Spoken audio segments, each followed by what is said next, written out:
Sounds of the Week on iRadio. What I need to bring to your attention today as the media is the observation that I have made while always attending the hearing, the court proceeding. I have observed that the women are being sent by men, something which is not supposed to be done. The forces should have women also, ladies who are to be the ones responsible for searching another woman, searching handbags for the women and also women directly is not that good. I am calling for the police, which is us, to oversee this, to inform their colleagues who are doing this work with them. Yes, protection is good, but we need also to respect the rights of other people. Women, we have to respect their dignity. A man cannot search a woman. Sounds of the Week on iRadio. Your eye on South Sudan.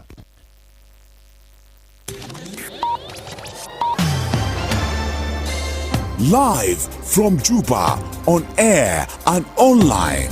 This is iRadio News. Hello, good afternoon. This is iRadio News. First, here are the headlines. The South Sudan People's Defense Forces has announced plans to strengthen security along the Juba-Bor Highway, particularly in the Mogri area, following a deadly ambush and roadside attack this week. A civil society activist is calling on women in South Sudan to move beyond symbolic roles and become active political leaders involved in decision-making. And a clinical psychologist has called on families across South Sudan to stop hiding relatives with mental illness and instead seek professional medical care. These are stories and more coming to in this news bulletin with me, Lasuba Memo. And now the news in detail. The South Sudan People's Defense Forces has announced plans to strengthen security along the Juba-Bor Highway, particularly in the Mogri area, following deadly ambushes and roadside attacks this week. Speaking at a press briefing in Juba on Wednesday, SSPDF spokesperson Major General Lulrai Kong described Mogri as a black spot for road ambushes. He said the latest attack occurred on Tuesday morning about 40 kilometers from Juba town center when two public passenger vehicles were traveling near the area. He added that the identity of the attackers remains unknown, but similar incidents have repeatedly been recorded in that area. The spokesperson confirmed that security forces will be reinforced along the highway to protect civilians and deter further attacks on public transportation. To take more than 50%, because what we have been talking about, 35%, was just an affirmative action in case the number of women. So let me come to Central Equatorial, Juba County. That was yesterday. In the morning, there were two vehicles, Arbat Sukar, public passengers there. One of them was ambushed just a few kilometers away from Mogri. Mogri from Juba town center is about 40 kilometers. So that vehicle was ambushed, sprayed with bullets. I've received information that one passenger was killed, another one was shot and wounded around his head or neck, but survived. We do not know the identity of the attackers. But that area has become a black spot. Most of the time, incidents that we have been registering normally occur at that spot. So security will be beefed up along that section of the road so that lives are saved. That was the Army spokesperson Major General Lulrai Kong speaking during a press briefing in Juba yesterday. A civil society activist is calling on women in South Sudan to move beyond symbolic roles and become active political leaders involved in decision-making. The call came during a major event focused on empowering young female leaders held in Juba. Alimure Ali Auda, program manager of the Friedrich Ebert Stiftung, emphasized that equipping women with skills, knowledge, and political awareness is key to meaningful participation in governance and national development. The Raising Civil Voices program, funded by the European Union and implemented by Friedrich Ebert Stiftung, targets young women aged 18 to 32 who are involved with political parties, youth associations, and other political activities. Participants receive training and have the opportunity to observe parliamentary debates and engage with the Women's Parliamentary Caucus. Deputy Chairperson of the Women's Parliamentary Caucus, Yar Deng, delivered the keynote address, while Senior Presidential Envoy on a special program, Adut Kir, was also in attendance. Alimure Ali said the program is set to train another batch of young women before the current funding cycle ends, with hopes of additional support to continue this vital work. So we are encouraging the young women in South Sudan to be politics friendly. They should join political parties. They should join such kind of political related training, so that tomorrow or later they can also be, politician and real politician. What I mean by real politician is, of course, after undergoing this training, they acquire the skills really needed for political participation. We are left with one more batch within this project. Unless if we have another additional funding, that's when we can also continue. Meanwhile, Dr. Isa Muzamil, the chairperson of the National Patriotic Party, challenged women to aim beyond the 35% mandated representation quota, urging them to seek majority leadership roles in the upcoming 2026 elections.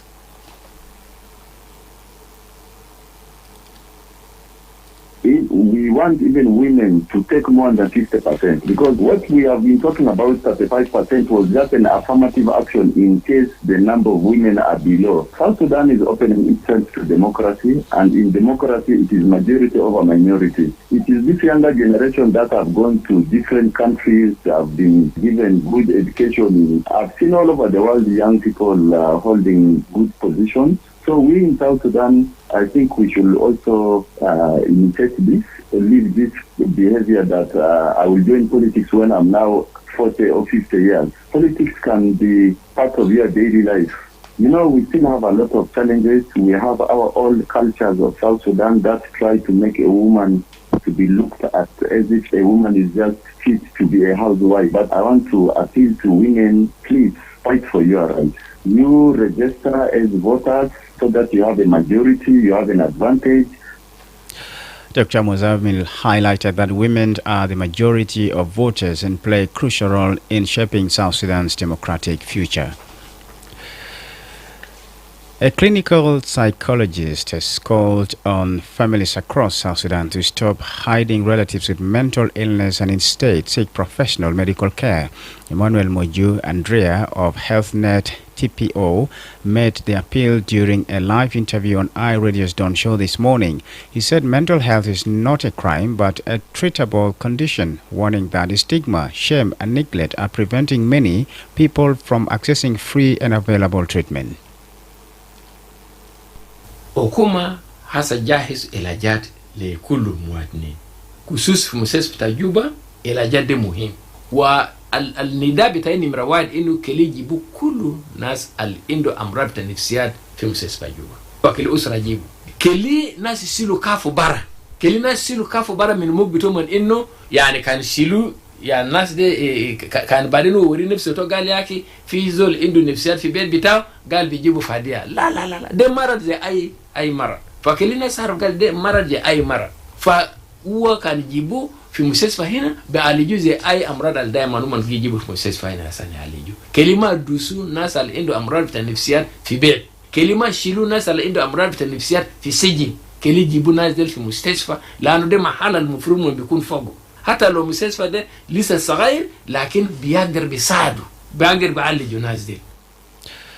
He underscored that special awards for mental health exist at public hospitals nationwide, including in Juba, Wawe, and Malakal, with support from organizations like Medicine Sans Frontiers.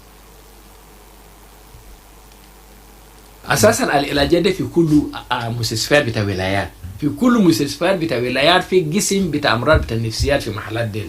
فأنا قاعد أتكلم في جوبا لأن أنا هنا بتكلم هسه ده في جوبا لكن الناس اللي في ولايات كلي يشوف مستشفى بتاع ولايات مثلا الناس اللي في واو كلي يشيلوا الناس العيانين عندهم أمراض في المستشفى بتاع واو بتاع مثلا في مالاكال كلي يشيلوا برضه في مستشفى هناك مستشفى بتاع مالاكال يعني في ولايات هنا في ناس بتاع النفسيات أساسا في مالاكال علاجات كويس جدا جدا لأنه MSF كان قاعد يساعد كتير هنا فلما يشيلوا الناس دي هناك الناس دي بيلقى علاج بدل يشيلوه في سجن بدل يربطوه في بيت بدل يكون يعني سري لا كلمة يعملوا زي كلمة يجيبوا لنا في مسجد.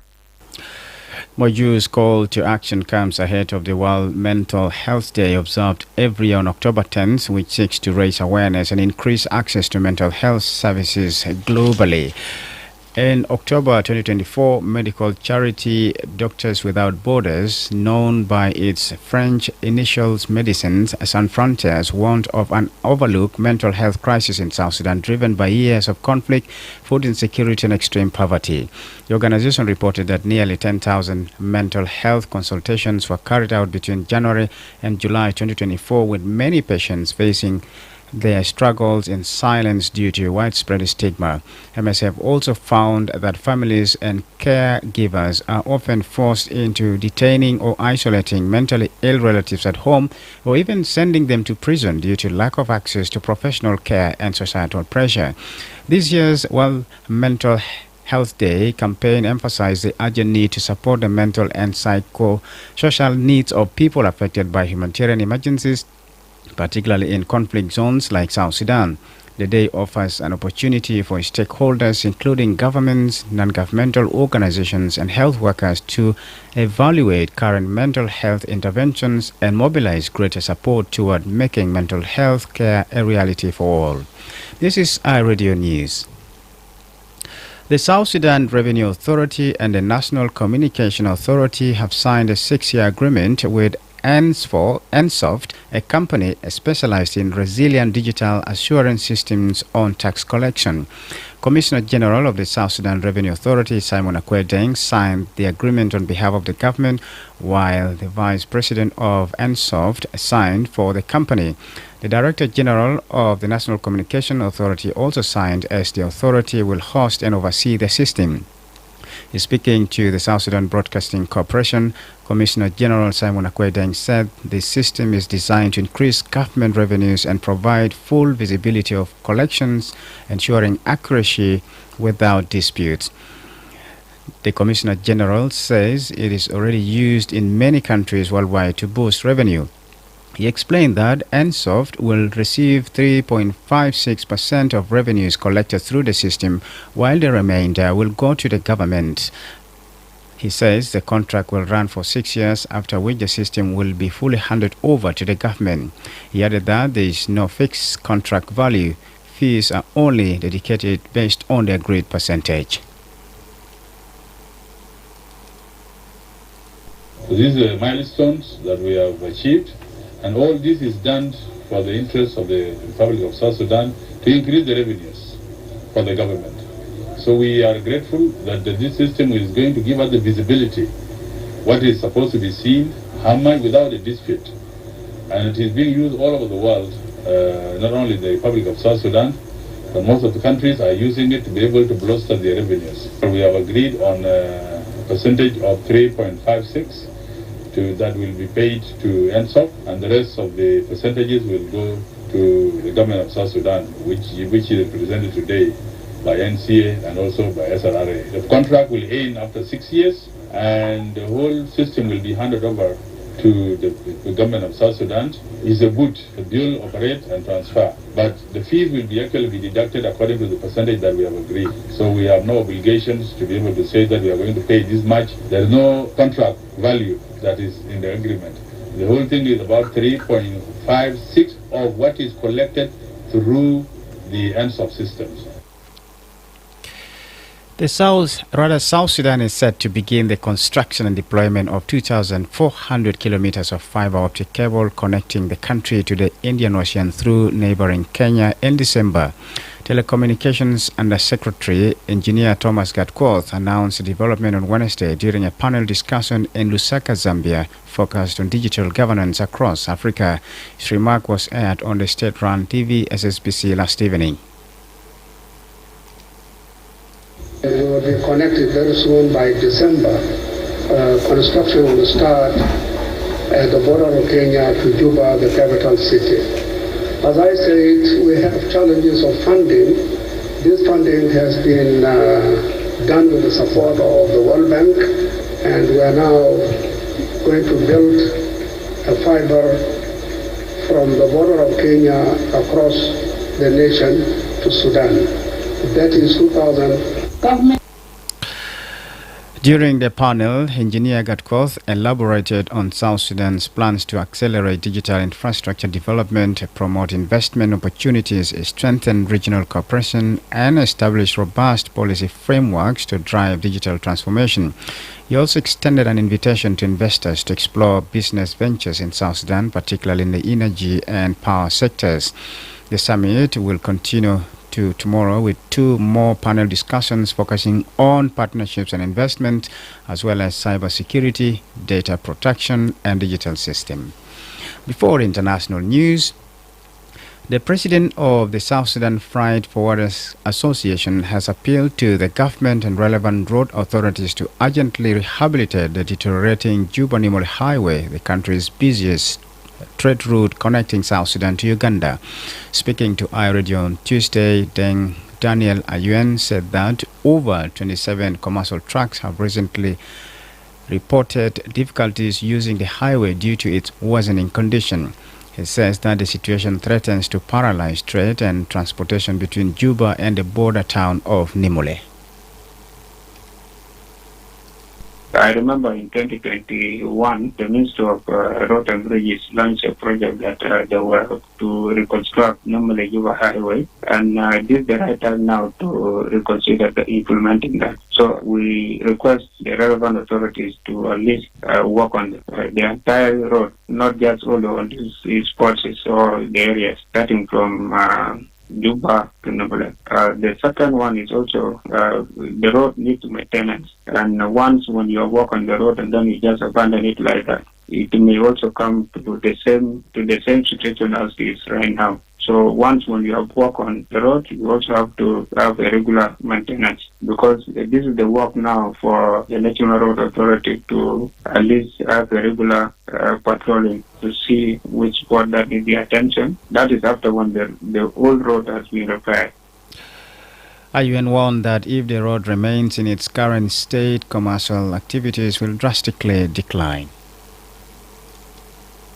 If this road is not worked on as soon as possible, it will automatically close and to reduce the movement of the travelers, most especially commercial trucks coming into the country will reduce, because no trader will reach to lose their goods and the trucks on the roads that you will spend more than 2 days to reach the destination. The distance between Juba and normally is around 182 kilometers, which is supposed to take, for the normal driving, supposed to take around 2 to 3 hours, but now it is taking around 8 to 10 hours for the commercial truck. In the next few years, in the next few months, the government don't comply, I think it will reduce. And as we speak now, some of the transporters and the drivers have started refusing coming to Juba because of the road status.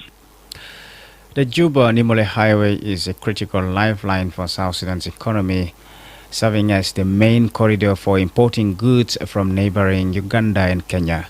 Its continued deterioration, experts warn, could have serious implications for trade, prices of commodities, and economic growth. This is iRadio News, and now to the international scene, here is Walma Powell. Thank you, Lasuba Memo. Taking you through regional international stories, one of South Africa's most historic universities has suspended its activities following violent student unrest, which saw several buildings set on fire.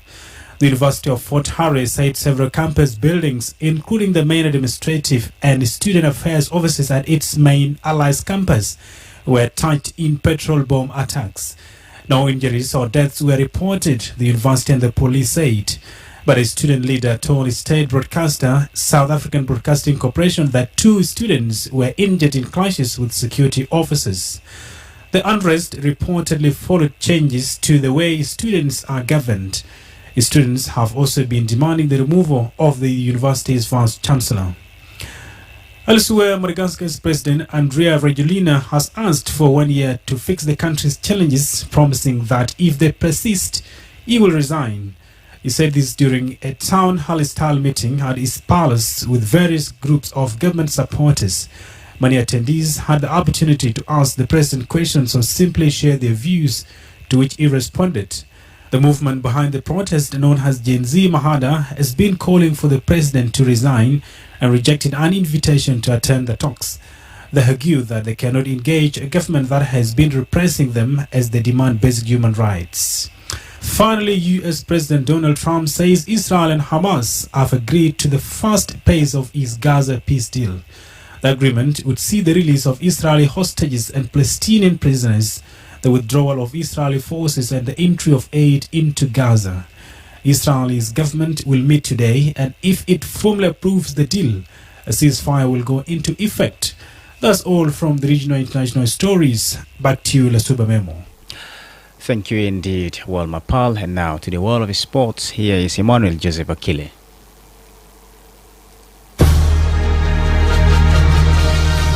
The South Sudan and Senegal national teams are set to hold their final training sessions today ahead of their World Cup qualifying match on Friday at Juba National Stadium.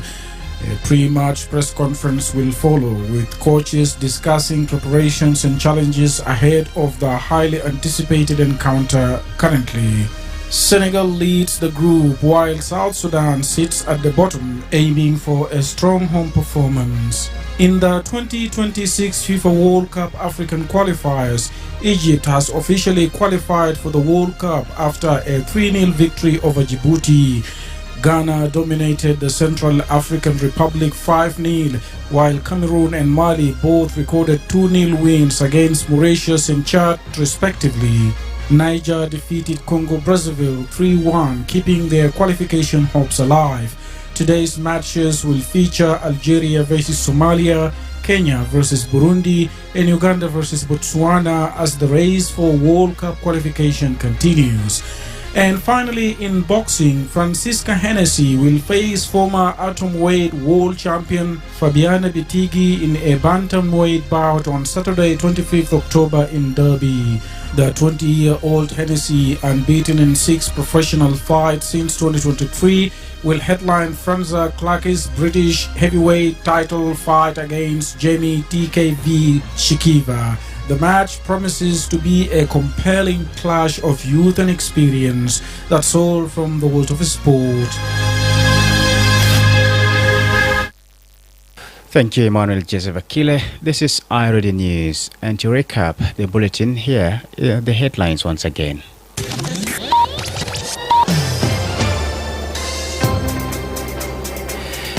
The South Sudan People's Defense Forces has announced plans to strengthen security along the Juba-Bor Highway, particularly in the Mogri area, following deadly ambushes and roadside attacks this week.